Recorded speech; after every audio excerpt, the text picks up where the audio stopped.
Hi! Good day! Presenting to you the urban language of Jalan Tun HS Lee. In this video, we'll be introducing to you the facade details and the shophouse morphology focusing on Jalan Tun HS Lee, with various types of architectural styles ranging from the early architectural styles to the modern architectural styles. Enjoy!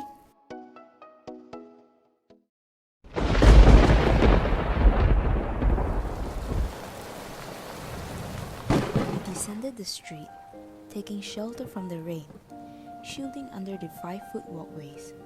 While waiting for the rain to clear, the rain took us in and made us fixate at the collages of buildings along the street. Then we wondered, do the city dwellers, so tiny under these buildings, ever take notice of this intricacy and beauty of what was above them?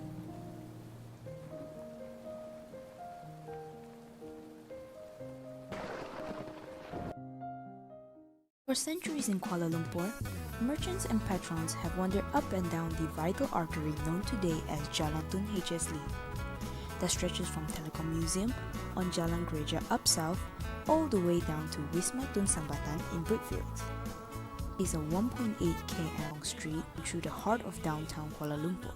The approximate 1 km street is punctuated by intersections such as Jalan Tun Perak, Jalan Tun Tan Siew Sin, Lebo Pudu, Jalan Tun Tan Cheng Lok, Jalan Han Lekir, and Jalan Sultan running across. The street has witnessed all the major events in KL history since the 1880s and bears the scars of the city growth and development. Jalan Tun HS Lee was originally known as High Street in the 1950s. Its original name tells us its significance as a commercial thoroughfare in the town back then. Like other old streets in Kuala Lumpur, pre-war shophouses are the main property types here. The current brick and tile shophouses were built in the 1880s after a fire consumed the area. Their occupants lived upstairs and conducted their business downstairs. High Street became Jalan Bandar and was subsequently renamed after the country's first finance minister, Colonel Tun Sir Henry Lee Hao Shik. Born in Hong Kong, Lee arrived in 1924 to take over his father's tin mining business and eventually became involved in Malaysian politics. He helped form the Malayan-Chinese Association in 1949, after founding the Chinese newspaper China Press in 1946.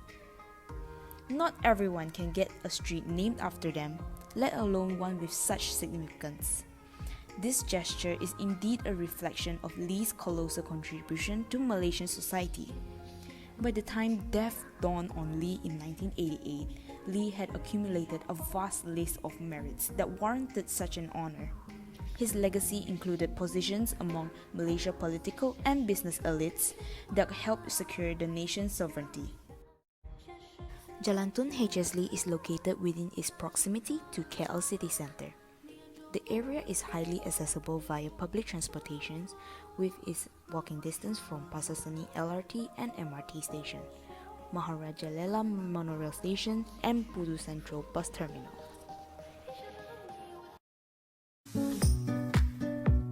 Architecturally, the street features mainly traditional Chinese shoplots with a narrow yet symmetrical frontage with influences from various styles including early Straits eclectic style, late Straits eclectic style, early neoclassical style,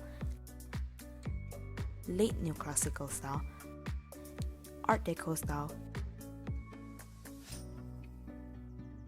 and early modern style.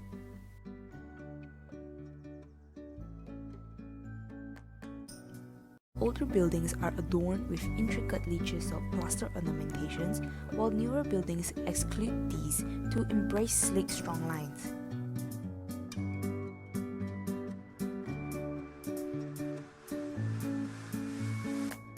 The shophouses are built out of bricks, while newer establishments are made of reinforced concrete. Modern buildings, such as 1000 Miles Hotel, has less visual richness compared to the traditional shophouses.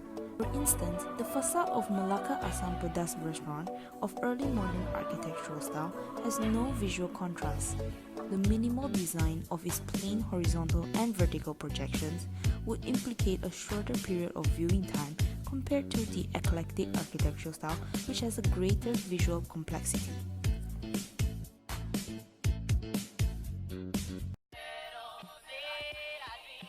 The overall visual appropriateness of Jalan Tun HSLE is high due to its historical shophouses setting. Priority on geometry and clean-cut linearity in the modern architectural style affects the legibility of a building. For instance, the Biryani restaurant with its minimal facade articulation and plain aluminium framed black windows on upper floor provides no visual permeability and is not able to inform user about the building functions at street level.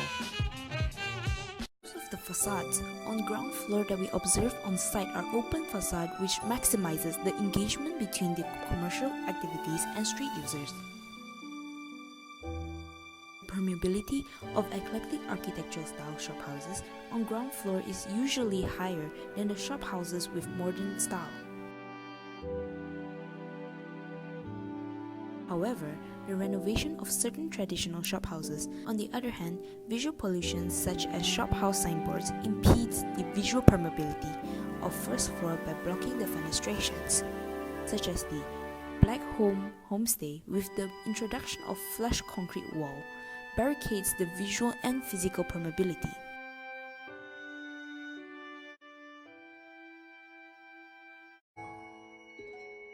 The richness of Jalan Tun HSLE is portrayed by the degrading of materiality, the exposed construction materials and techniques during the past, exhibits the layers of history of the town as if they speak for themselves.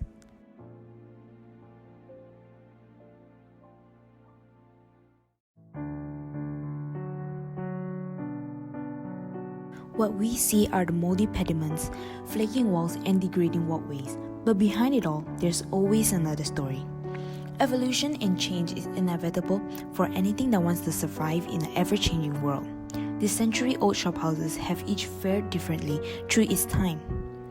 Some have been converted into cafes, eateries, while upper spaces are converted to homestays.